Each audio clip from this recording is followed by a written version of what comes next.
Be sure to hit that subscribe button and join the Melee Mob to see all our movie news, reviews, and so much more. What's up everyone, I am the Gentleman. Today I'll be reviewing Beetlejuice Beetlejuice Beetlejuice. Damn, I really want that to work one day. Maybe if I draw a door and knock 3 times?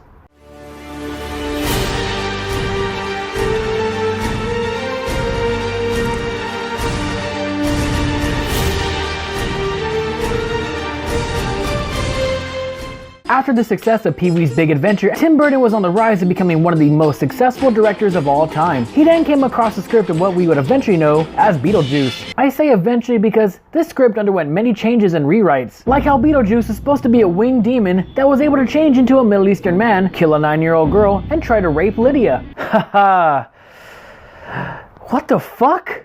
This is one of those rare moments where the studio changes were actually better. This year marks the 30th anniversary of one of the most weirdly dark, charming, memorable movies of all time. And since I am the observer of the weird and the wonderful, this is right up my alley. Beetlejuice is about a happy couple that unfortunately drowned because of this goddamn monster. I don't think that's physically possible, but he's still a son of a bitch and the real villain of this movie. When they get home, they soon realize that they didn't survive the car accident and they can't leave the house and it's been sold to new people. Annoying city folk, I reckon. In an effort to get them out, the Maylands try to scare them with some pretty cool looking tactics. Unfortunately, it's pointless because the living can't see the dead. So they read the handbook for the recently deceased and open the doorway to the bureaucratic netherworld to get some help. I love this entire scene because it's so visually interesting. You see all these dead people and you kind of want to know their stories. Some of the deaths here are obvious, but some are a little vague and you kind of gotta look closely. Like, I just realized that she's a magician's assistant who literally got sawed in half. Huh, crazy. The Maitlands learn about where ghosts go when they're exorcised and that they have to stay in their house for 125 years, which means you have to try harder to scare them out or just learn to coexist with each other. The lesson here is obvious,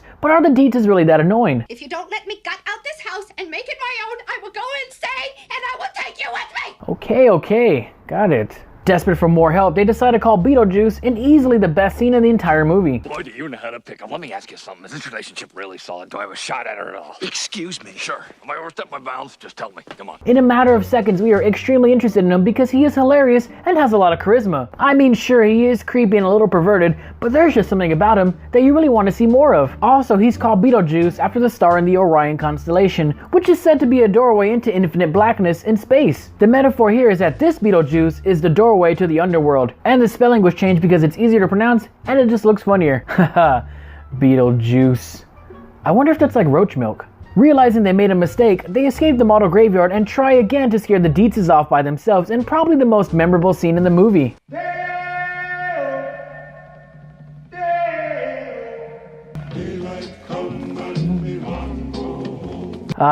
Possession is funny sometimes.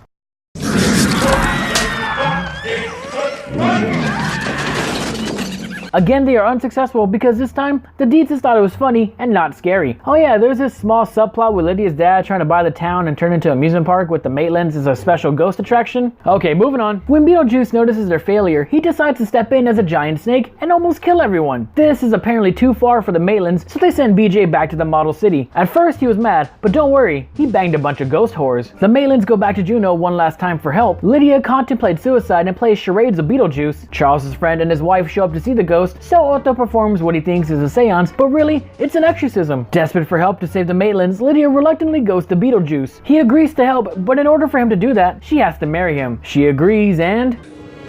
It's showtime.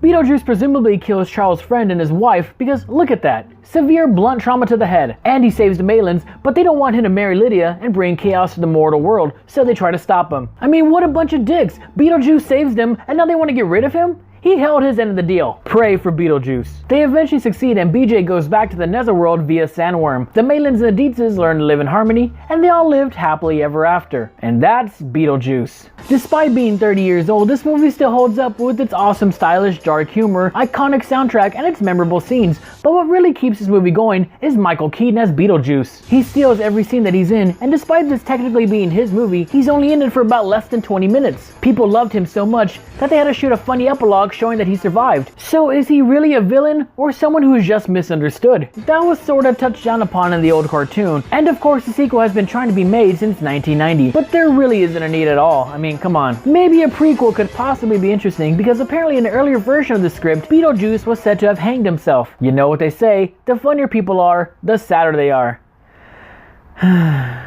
So as always, I'll be back soon with another movie, or if you have any suggestions, let me know in the comments down below, and don't forget to leave a like and subscribe to this wonderful channel. I am the gentleman, I observe the world so we can all laugh at it. Bye bye. Nice fucking model!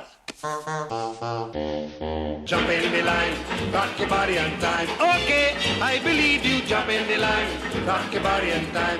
Okay, I believe you. Jump in the line, rock your